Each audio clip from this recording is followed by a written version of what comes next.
hello hello के छ कस्तो भइरहेछ मौरीको चाल ल है कतिको आँखा मौरी आजसम्म कति दिन भयो कारेको हाम्रो मामालाई स्वागत छ हजुर यता नमस्कार गरिदिनु पर्यो रे अङ्कललाई ल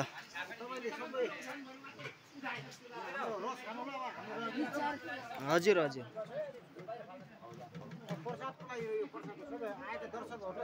हजुर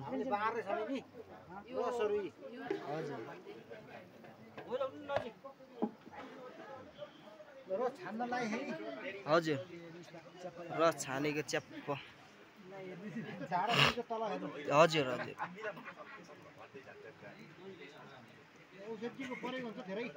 हजुर एक घरमा कति आन्छ यो मौरी दुई गाग्रीसम्म राम राम मेसो मिल्ने भने ल ठिक छ ल है काश्य ल ठिक छ नि ल मौरी भइरहेछ मौरी के हो यो खीर हो यो मौरीको छोरा ल हाम्रो दाइ के छ ए सुन्दर दाइ यो हाम्रो यहाँ अब हजुरलाई स्वागत छ यो युट्युब च्यानलमा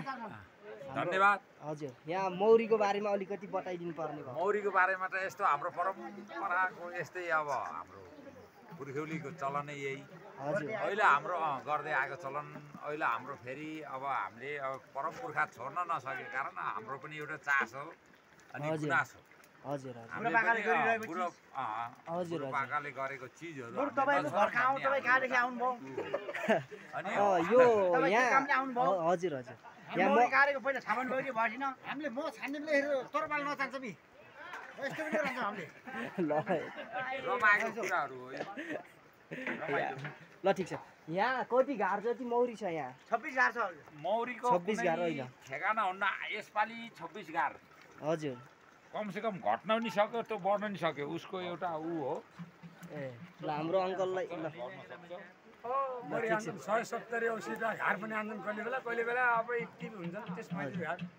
ल ठिक छ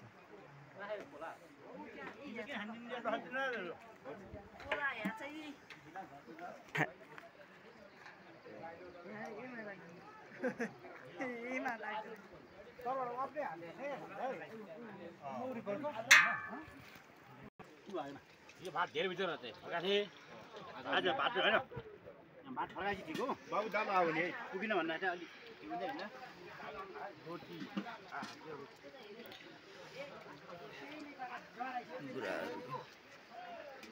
रोटी खाने भन्थे प्रायसोले रोटी खाएर प्राङ्छ पहिला आएको थियो